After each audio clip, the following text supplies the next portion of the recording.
ഞാൻ വീട്ടിൽ പോയി. ഇന്ന് ഞങ്ങളുടെ ബാച്ചിന്റെ പാസിംഗ് ഔട്ടായിരുന്നു. കൺഗ്രാറ്റുലേഷൻസ്. താങ്ക്സ്. ഇത്ര ഫോർമലാണോ? ഫിഫി, മനസ്സ് തന്നെ സ്നേഹിക്കാൻ പറയുന്നു. ഞാൻ എന്ത് ചെയ്യണം? ഇത്രയും കാലം മരിച്ചുപോയ അച്ഛനെ അമ്മയും മനസ്സിൽ കൂടിയിരുത്തി ഇല്ലാത്ത ഗ്രഹാരമുറ്റത്ത് എനിക്കറിയാൻ പാടില്ലാത്ത ആട്ടിക്കോലം വരയ്ക്കാൻ ശ്രമിക്കുകയായിരുന്നു ഞാൻ. ഒന്നും ആയില്ല. കോലം മാഞ്ഞുപോയി. അഗ്രാരട്ടിലായി. അല്പം വിളിച്ചു നമ്മുടെ ഐ ലവ് യു ഫിഫി. നമുക്കൊരുമിച്ച് ജീവിക്കണം. ഫിഫി, എന്നെ സ്നേഹിക്കാൻ എനിക്ക് എന്റെ അച്ചായി മാത്രമേ ഉണ്ടായിരുന്നുള്ളൂ.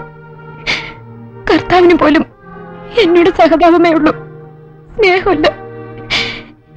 എന്നെ സ്നേഹിക്കാൻ ആർക്കും കഴിയില്ല. ദയവേത് ഇനി ഈ കാര്യം എന്നോട് പറയരുത്. la la la la la la